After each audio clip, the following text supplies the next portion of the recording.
Today I will be showing you how to make 4-ingredient bagels. This is not some kind of weird gimmicky recipe with almond flour or something. This is the real deal. This tastes like a bakery bagel, and it is so much cheaper than going to a bakery or going to the fresh bakery section of any grocery store to buy bagels, because those are so expensive. You just need 4 ingredients. You need all-purpose flour, fat-free Greek plain yogurt. All of those words are incredibly important here. This brand is my preference, although Chobani has also worked for me as well. Do not get yogurt with fat, and do not get yogurt that is not Greek. The texture of the bagels will not turn out the same. You need plain, fat-free Greek yogurt, along with baking powder. Aluminum free would be my preference. I don't know about you, but I don't want aluminum in my baked goods. And believe it or not, a majority of the baking powder on the market does have aluminum in it. Aluminum free. As well as salt. I use pink salt just because it's still salt, but it's a lot healthier because it actually does have some trace minerals in it. This is all you need, very cheap, to make your own homemade bagels that are bakery worthy. Has 18 grams of protein. So these bagels have quite a lot of protein, way more than your average bagel has. And so that is going to keep you full much, much longer. And then this is very low in sodium, which is much better for your heart. A year ago, I was in the hospital, and I've changed my lifestyle because of that situation. And now my heart is healthy, and I am much healthier, and I am on a weight loss journey. I've lost over 100 pounds, as you might have seen if you've been following my channel. But one of the key recipes to my weight loss was this recipe, and I shared it. It was one of the very first recipes that I shared on my channel, but I've had friends and family come back who wanted to make this recipe, and they were unable to follow my instructions. And I think it's because I assumed that people knew how to knead dough. So I'm going to demonstrate the full process. I'm going to assume that there is zero knowledge. All right, guys, enough of this chit chat. Let's get into it. It's super easy to make. 4 ingredients. You either need a stand mixer. I'm going to demonstrate both ways. You can either do this extremely easy and fast with a stand mixer, or you can just use these. These tools right here will do the job. You do not need any special equipment, but it will be much, much easier if you have a stand mixer. Okay, folks, so I have my stand mixer right here, as well as these 2 attachments. This is like a paddle to mix, and then this is the dough hook. So like I mentioned, you can certainly just use your hands. That will get the job done.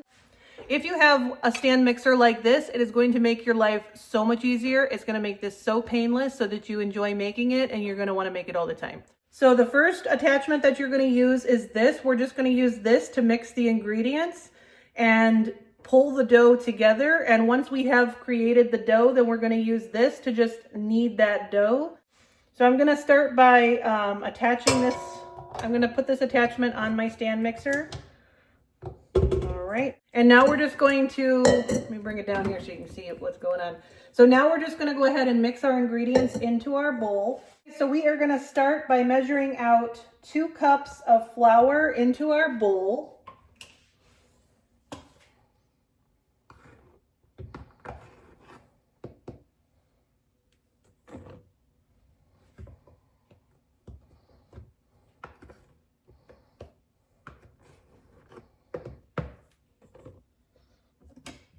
Next, we are going to add a 1/4 teaspoon of our pink salt. This recipe makes 4 bagels, so this is incredibly low in sodium. And then we are going to use 2 teaspoons of our baking powder.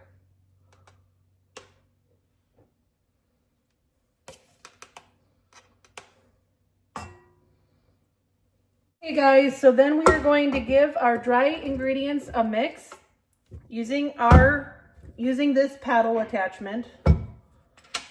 Lock it into place and just turn it on stir. You just need to mix it.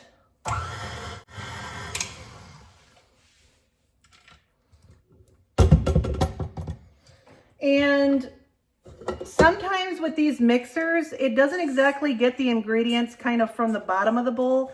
So after you've mixed, I usually will kind of use one, like a little spatula like this, and just kind of go around very well on the bottom of the bowl just to make sure that all the ingredients kind of come up to the surface. And then we're going to give it one more little mix.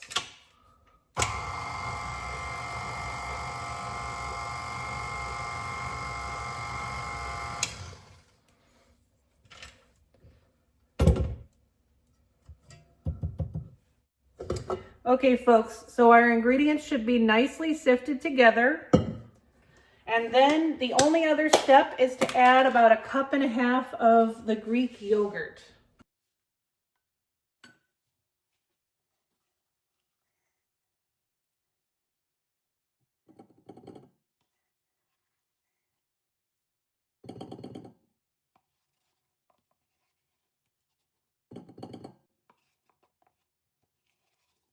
You've got your Greek yogurt added. You can just pop this back on the stand mixer and mix it again. I have just gone ahead and sped up the video so that you don't have to watch this in real time, but it just takes a couple minutes to completely combine the dough. All right, so we've pretty much got the dough is coming together.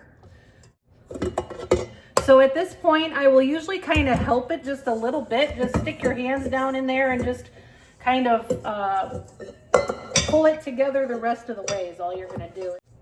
So as you can see, our bowl is empty. We have a ball of dough. That's all the hands-on required when you have this stand mixer. It's freaking amazing. So then we're gonna remove this attachment and we're gonna add the hook. Once we add the hook, we're gonna put the bowl back on. And we're gonna mix it again, and it's just going to bring it to a very smooth texture. And again, I've just gone ahead and sped the video up, but I'm just gonna knead it until it's nice and smooth and one texture. And it's simple as that. Okay guys, in those couple of minutes not even a couple minutes, in those matter of seconds, I think, that I kneaded this, and my dough is ready. It should be nice and smooth like this. And if you do not have a stand mixer, I'm quickly going to just demonstrate the exact same process that we went through with the mixer, but I'm going to do it by hand this time so that if you don't have a mixer, you can mix up your ingredients this way. You will still sift together your flour first along with salt and baking powder, and once you have those 3 ingredients well sifted, then you can add in your yogurt and start using your hands just like this to pull it into a dough ball. Once you get all of the flour and other ingredients from the bottom of the bowl, then you can go ahead and transfer it over to a cutting board or another flat surface and just knead it into a smooth texture with your hands until it is one texture. You can use, if it's too sticky, you can just use a little bit extra flour like I did so that it doesn't stick to your hands. But you want to make sure that you don't leave a bunch of flour on the outside. Just go ahead and knead it until it doesn't stick to your hands and it is one consistent texture throughout. Until I bought my stand mixer, I actually made all of my breads this way for years. At this point, as we roll out our bagels, I'm going to go ahead and preheat my oven to 350 degrees. And I have gone ahead and lined a baking pan with a little piece of parchment. I put a little bit of water on the bottom just to kind of help, not too much, just like a little sprinkling of water to just hold it down to the pan a little bit better. So here's our dough. We're just going to kind of get it kind of try to smooth it out just a little bit. Doesn't have to be perfect. I am just going to cut this into 4 pieces.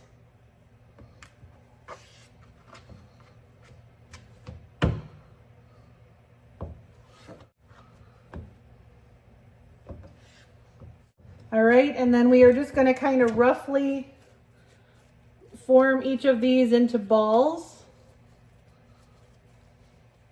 To show you what I'm doing, I have just gone ahead and sped it up so you can watch what I'm doing, but you don't have to really watch it in real time. I'm just creating dough balls and pressing them a little flat. You can use whatever you want to do this, but I usually just find, you know, this is about the right shape and size, and I just stick it kind of in the middle and turn it.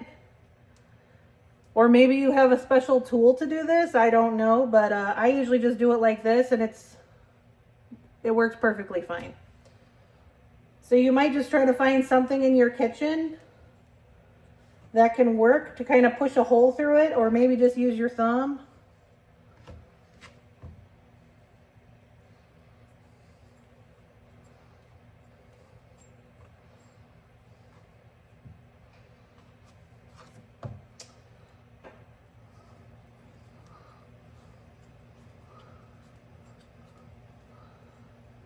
All right. Going to add our bagels onto our parchment. So I have made some egg wash, and I've already done it, but I've basted these with the egg wash. This is not required if you cannot eat egg for whatever reason. You could just baste these with a little bit of butter to help the seasoning stick to it. It may not get as nice of a golden brown color. The best option is the egg wash, but by all means, if you can't eat egg, that would be an alternative. So here I have basted them with the egg wash. I've just simply used this rubber basting brush, and I've basted these all over the top. And so I hate waste. So I am going to be frying this up maybe with one other egg to eat while I wait on my bagels. Our oven is preheated right now to 350. I use this Mrs. Dash everything but the salt bagel seasoning. This has no sodium in it. You can use, if you're not that salt sensitive, you can certainly use everything but the bagel seasoning. But if you are watching your salt, this is the best option.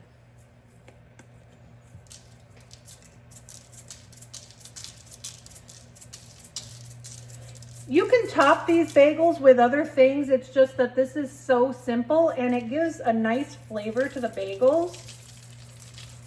And it looks really pretty. And it's easy. You just get it out and you shake it on the top. All right, folks. So there's our bagels. My oven is preheated, so I'm going to go ahead and stick these in. So I just stuck the bagels in the oven. They need 35 minutes at 350 degrees. You can, of course, leave them in a little bit less or a little bit longer or shorter than that. Basically, you're going to be looking for how much browning is going on the top of the bagel, your preferred amount of toasting. But for me, that's almost always right about 35 minutes. Okay, guys, so let me let these bake. I'm going to mix up this egg with one other egg to make a little scrambled eggs for myself. I can enjoy that while I wait for my bagels to come out, and then I will come back and show you what they look like. So as you can see, I turned that egg plus 2 more eggs into a kind of a frittata omelet. I didn't do a proper omelet here.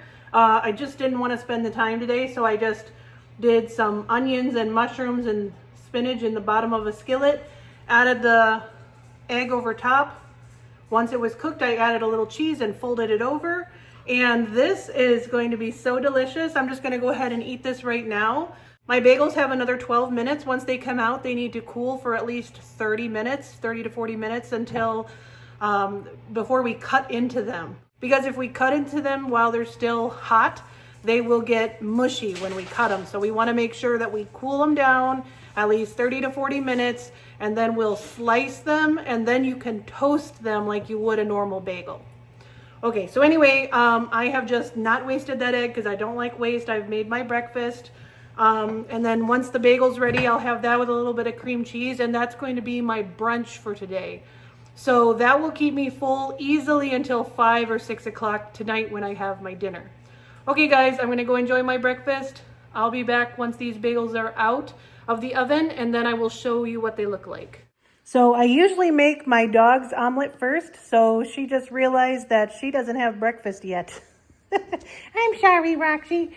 Mommy eat her breakfast and then I'll make her an omelet. Hey guys, so when I pulled them out of the oven, this is what they look like. I'm just simply going to move these to a cooling rack. These to cool, it's probably going to take at least 30 to 40 minutes, and I will be back and I will slice one of these open so you can see what it looks like. So once our bagel has cooled, we're just going to slice it.